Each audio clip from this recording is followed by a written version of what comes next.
यन्मण्डलं सर्वजनस्य विष्णोरात्मा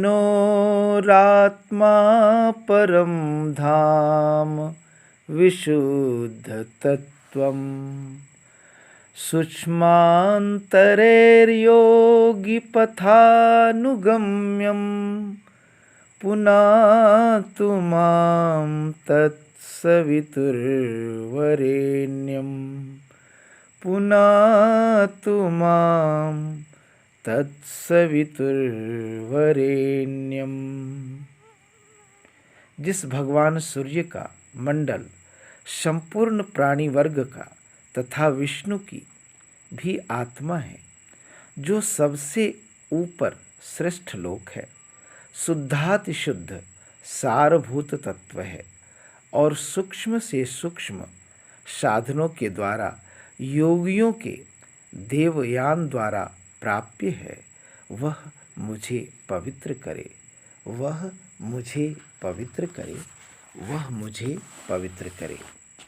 मग बंधुगणों, भविष्य पुराण के अंतर्गत भगवान भास्कर की कथाओं की प्रस्तुति के क्रम में आज आप सुनेंगे भगवान सूर्य नारायण की रथ यात्रा का फल, कि भगवान सूर्य नारायण की जो रथ यात्रा करते हैं उन्हें क्या फल की प्राप्ति होती है। ब्रह्मा जी ने कहा, हे महादेव, इस प्रकार अमित ओजस्वी भगवान भास्कर की रथ यात्रा करने वाला और दूसरे से कराने वाला व्यक्ति परार्ध वर्षों यानी ब्रह्मा जी की आधी आयु तक सूर्यलोक में निवास करता है। उस व्यक्ति के कुल में न कोई दरिद्र होता है, न कोई रोगी। सूर्य भगवान के अभ्यंग के लिए घी समर्पण करने वाले तथा अनेक प्रकार का तिलक करने वाले व्यक्ति को सूर्यलोक प्राप्त होता है। गंगा आदि तीर्थों से जल लाकर जो सूर्य नारायण को स्नान कराता है, वह वरुण लोक में निवास करता है। लाल रंग का भात और गुड़ का नैवेद्य समर्पित करने वाला व्यक्ति प्रजापति लोक को प्राप्त करता है। भक्तिपूर्वक सूर्य नारायण को स्नान कराकर पूजन करने वाला व्यक्ति सूर्यलोक में निवास करता है। जो व्यक्ति सूर्यदेव को रथ पर चढ़ाता है, रथ के मार्ग को पवित्र करता और पुष्प तोरण पताका आदि से अलंकृत करता है, वह वायुलोक में निवास करता है।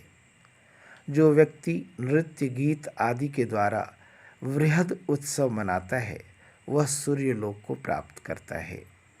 जब सूर्यदेव रथ पर विराजमान होते हैं, उस दिन जागरण करने वाला पुण्यवान व्यक्ति निरंतर आनंद प्राप्त करता है।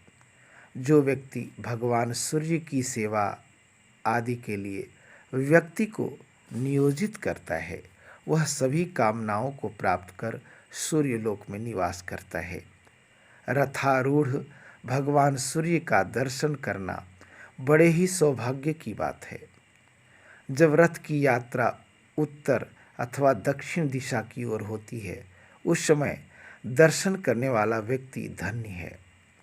जिस दिन रथ यात्रा हो, उसके साल भर बाद उसी दिन पुनः रथ यात्रा करनी चाहिए। यदि वर्ष के बाद यात्रा न करा सके तो 12वें वर्ष अतिशय उत्साह के साथ उत्सव संपन्न कर यात्रा संपन्न करनी चाहिए। बीच में यात्रा नहीं करनी चाहिए। इसी प्रकार इंद्रध्वज के उत्सव में भी यदि विघ्न हो जाए तो 12वें वर्ष में ही उसे संपन्न करना चाहिए।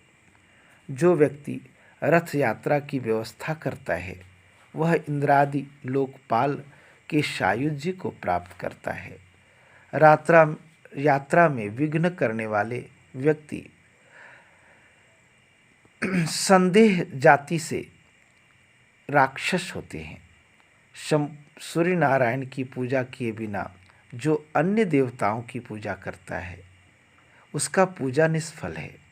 रथ यात्रा के समय जो सूर्य नारायण का दर्शन करता है वह निष्पाप हो जाता है। षष्ठी, सप्तमी, पूर्णिमा, अमावस्या और रविवार के दिन दर्शन करने से बहुत पुण्य होता है। आषाढ़, कार्तिक और माघ की पूर्णिमा को दर्शन करने से अनंत पुण्य होता है। इन 3 महीनों में भी रथ यात्रा करनी चाहिए। इनमें भी कार्तिक पूर्णिमा को विशेष फलदायक होने से महाकार्तिकी कहा गया है। इन समयों में उपवास कर जो भक्तिपूर्वक भगवान सूर्य की पूजा करता है वह सद्गति को प्राप्त करता है। संसार पर अनुग्रह करने के लिए प्रतिमा में स्थित होकर सूर्यदेव स्वयं पूजन ग्रहण करते हैं। जो व्यक्ति मुंडन कराकर स्नान, जप, होम, दान आदि करता है वह दीक्षित होता है। सूर्य भक्त को अवश्य ही मुंडन कराना चाहिए। जो व्यक्ति इस प्रकार दीक्षित होकर सूर्य नारायण की आराधना करता है वह परम गति को प्राप्त करता है। महादेव जी, इस रथ यात्रा के विधान का मैंने वर्णन किया। जो इसे पढ़ता है, सुनता है, वह सभी प्रकार के रोगों से मुक्त हो जाता है और विधिपूर्वक रथ यात्रा का संपादन करने वाला व्यक्ति सूर्यलोक को जाता है।